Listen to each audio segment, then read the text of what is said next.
I'm exhausted. Things are getting really painful. The Pitocin is making my contractions just come back to back, one after the other. So it was a very difficult decision, but I decided to get an epidural. Now, before you get an epidural, they have to give you like one full bag of IV fluids. So that took about 45 minutes, and that was tough. Those 45 minutes were very tough until that anesthesiologist came, and, you know, he was like God walking through the door, ready to give me my epidural. So it's about 10:30 p.m. at this point, and the anesthesiologist gives me my epidural. And the way the epidural medicine works is it's by gravity. So they lay you, kind of tilt you on your left side, and your left side goes numb. Then they kind of tilt you over on your right side, and then your right side goes numb. So I'm laying on my left side for a while, get numb, awesome, still lots of pain on my right side. I'm laying on my right side for a while, and nothing is happening. I'm just not going numb on my right side. So they called the anesthesiologist back in, and he said, you know, yep, this can be common. I think the cannula went into the left, curved to the left a little bit when I put in the epidural. So he tries to kind of, and this just grosses me out thinking about it, but he tries to take it out and kind of reinsert it. Well, that doesn't work. So he has to completely pull my epidural and do it all over again. Yay, two epidurals, basically. So finally, around 11:30, 11:15, I am completely pain-free, and it was amazing, basically. About a half an hour later, they checked me, and now I'm at 4 to 5 centimeters. It is just amazing what being relaxed, like having your body be relaxed, can do for progress. So I was really, really happy about that. They could feel his head coming down really nicely. At this point, my main IV, which was over here, blew, like it got ruptured. Infiltrated IV, I think they call it. And I have to have a new one put in. Well, that takes forever. They were like hot packing my arms, trying to get some veins to come up over here. One nurse tried and failed. They had to call the IV team in the hospital, like, you know, that's all they do, to finally put an IV in. She tries it in a couple different places, and they finally get it over here, but really close to like the bend in my elbow. Really the only place they could get it. And so every time I would like bend my arm, you know, you're doing a lot of things in labor. If the IV got bent or kinked, then it would start beeping, and it was very obnoxious. But I just kind of had to deal with it. So at this point in the night, I am just continuing the contractions, trying to move as much as I can in bed with the epidural. Oh, bless you. Bless you. I love his sneezes. Yeah, just trying to move as much as I can with the help of others, obviously. They have a big ball, kind of like a birthing ball, but it's a peanut. It's in the shape of a peanut. So that I can put that between my legs to like keep everything open. So yeah, then I am going to try to rest, and so I drift off and go to sleep at about 2:30 a.m. So we are early Monday, the 25th now. I woke up in horrible pain. Like, I could feel everything. I could move my legs. Horrible pain. At this point, I reached my hand up on the back of my bed, and it is soaking wet. And that's kind of where the epidural, you know, they tape the little catheter up onto your shoulder, and it goes to the IV pole. Well, turns out that my epidural medicine had been leaking everywhere all over my bed. So I'm getting no epidural. I'm in excruciating pain again. They call the anesthesiologist back in. He's like, hey, haven't I seen you before? I'm like, you're not funny, buddy. Fix this. It turned out to be a simple little valve that was either cracked or not tight or something. So they were able to get everything hooked back up again. They gave me like a big bolus of the epidural medicine, and pretty quickly I was pain-free again. But yeah, that was not fun. At 4:30 a.m. on Monday, I was checked by my nurse, and I was told that I was 10 centimeters, and she asked me if I wanted to start pushing, and I was like, duh, like, let's get this baby out, you know, day 4 here. Teddy's sleeping on the couch. I, you know, wake him up. I say, you want to have a baby? Like, let's do this thing. And so we were so excited to be at this stage, at this stage in the process. And so I started to push. At about 5 a.m., I started pushing, and I was told that they were like good, strong pushes. She could feel the baby like being nudged down every time I pushed. I was so excited. I pushed for about an hour and a half. So at 6:30, my nurse checked me again, and I will never forget her response after she checked me. She said, "Oh, honey, I am so sorry, but I still can feel your cervix." I'm sorry, what? You mean I've been pushing for an hour and a half and there is still a part of my cervix here, and literally all that pushing was for nothing? Yeah, so at this point I'm very upset, very discouraged. I decide that I'm going to take a quick nap. There was a shift change in nurses, which was a good thing because I was not happy. Yeah, so nap time. I was back up about 7:30, so just took a really quick nap. I was checked at 8:30 by this new nurse, and she said, "You're 10 centimeters." I said, "Check again. Am I actually 10 centimeters?" And she assured me that I was, and so we started pushing. The rest of this day, Monday, until he was born, like that chunk of time in between, is just kind of a blur. Basically, I pushed on and off for the next 5 or 6 hours. Yes, you heard me right. I pushed for, with the hour and a half that morning, I pushed for almost 8 hours total on Monday. But my contractions were doing some really funny things on Pitocin. They were either coming back to back super strong, on the monitor. I couldn't feel them at that point. I could kind of feel some pressure, things like that. But yeah, they were either coming back to back with like no breaks in between, or they were like 5 to 6 minutes apart, which was a little frustrating because I would push and get a really good push, and then we would be sitting there twiddling our thumbs waiting for the next one. So basically I just tried lots of positions, the stirrups. There was like a bar with a sheet that I could pull on. I even managed to get onto my hands and knees. I was on my hands and knees for an hour and a half, kind of with the back of the bed up and leaning over the back of the bed, using that peanut ball to lean on as well.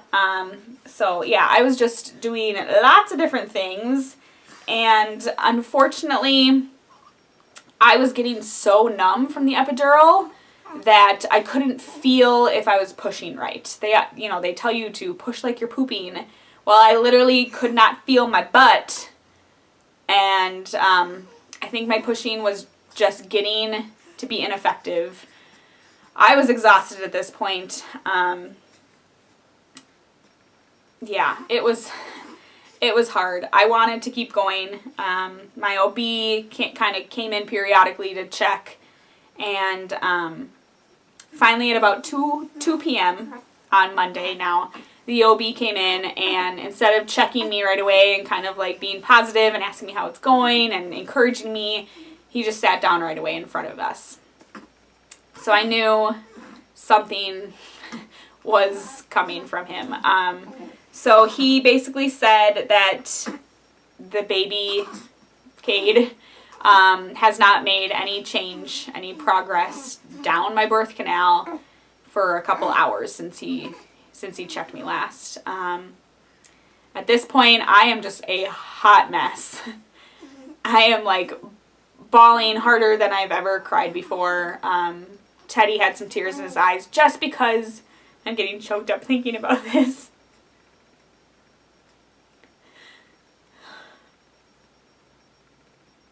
Sorry.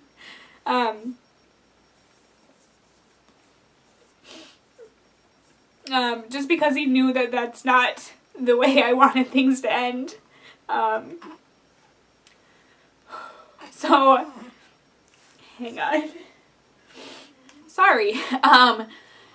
The OB basically said if I really, really wanted to keep going, they would support me in that. I was doing okay at this point. Like I said, I was just exhausted, but Kate was still doing really well. His heart rate looked great, and I was, being continually monitored. But he suggested, highly suggested, that we consider a C-section at this point. At this time, everyone kind of left the room, left Teddy and I alone to make a decision, basically. It involved a lot of tears, and we finally decided together to go ahead and move forward with a C-section. At this time, everyone came back in, and we asked, okay, let's do the C-section, and we asked when it would happen. We were told it would be, an hour or two. They were just wheeling somebody back into the OR for a C-section, and obviously, they have to clean the room and all that. I don't even know what happens. But okay, so we said a couple hours, yep, we can kind of mentally prepare for this. Teddy started packing up our things because we were in the labor and delivery room, and after the C-section, they wheel you right from the OR to your postpartum room.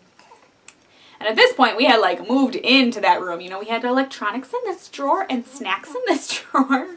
And so Teddy is kind of gradually packing everything up. A couple minutes later, they bring in some forms, some consent forms and everything. So I'm signing them. And then all of a sudden, the entire anesthesiologist team is in there, or anesthesiology, whatever team is in there. And they're washing my belly. And and they said, we're wheeling you back right now. Let's do this. I'm like, oh my God. And they threw some scrubs at Teddy. And so Teddy is just jamming everything in bags. The nurses are going to bring all of our bags to our postpartum room. And I'm just crying. And it was crazy, you guys. It all happened so fast. I had called my mom, and I told her, I'm having a C-section. It'll be a couple hours. And so Teddy is texting my mom, she's going back now. And it was all very, very crazy. They wheeled me back into the OR, and Teddy, or, your significant other, is not allowed back there until you are all prepped and draped and everything. So he is outside, we kiss goodbye, and I'm still a hot mess. The head anesthesiologist was so nice to me. He really helped me to calm down. I told him I had never been in an OR before or had surgery. I've gotten my wisdom teeth out. That's it. But so he kind of he lifted my head up, and he's showing me all around the room. He's, telling me this machine does this. This lady here is going to be doing this. This is what happens here. And he just kind of talked me through some things.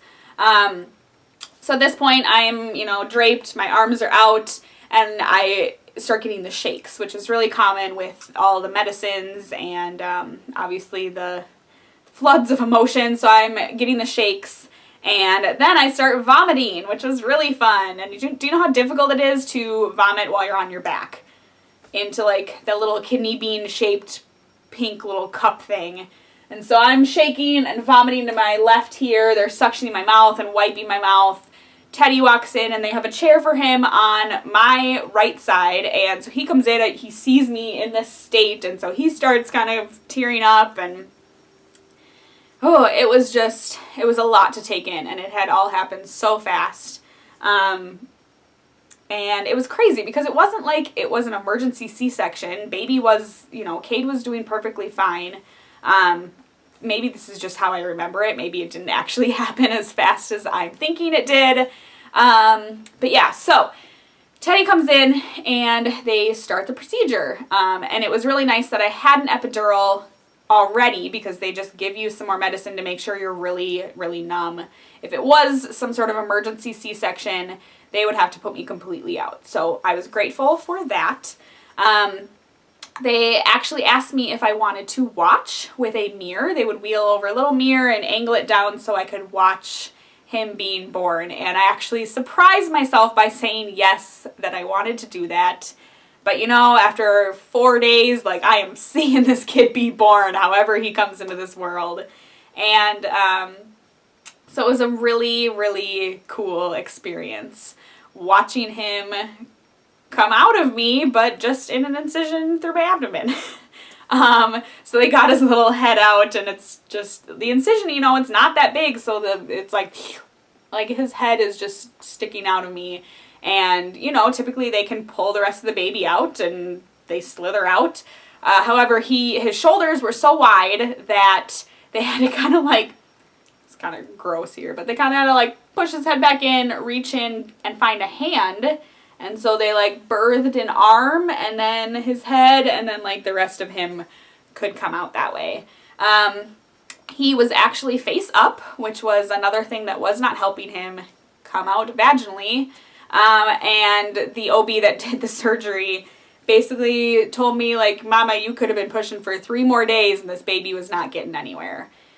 And so that kind of eased my mind with the decision of, you know, having the C-section. Yeah, so Kade comes out and he is like blue, purple, not breathing, not crying. I'm freaking out. They whisk him off into a little attached room, just, you know, with a little door. And I'm still like crying and shaking, and Teddy is standing there like, do I stay with you? Go with him? And I'm like, go with the baby. You know, I said, take pictures. And so I just remember his first cry. Like, just hearing him cry while I'm on the operating table was the best sound I've ever heard, knowing that he was okay. And Teddy said it was funny because they told him in the room, keep bugging him, like keep poking him and tickling him, and you know, because they want to get him to cry. And they had to do a lot of suctioning because when a baby is born vaginally, they're squeezed out of the birth canal and all the fluid in their lungs gets squeezed out. Well, that doesn't happen with a C-section, so they had to do a lot of suctioning of all that fluid. But yes, they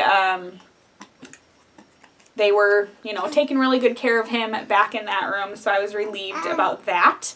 And with the mirror that was next to me, I was able to watch them take my placenta out, which was really, really cool.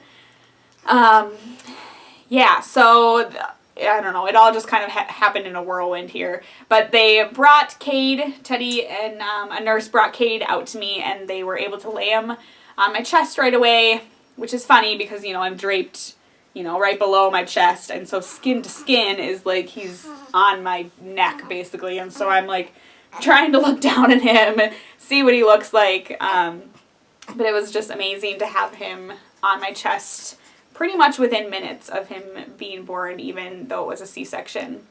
So they are kind of finishing up with the surgery, stitching me back up, and as they're getting ready to, you know, they're done with the surgery, as they're going to transfer me over to the next bed, they took the baby back to the room to do measurements, weight and length and everything.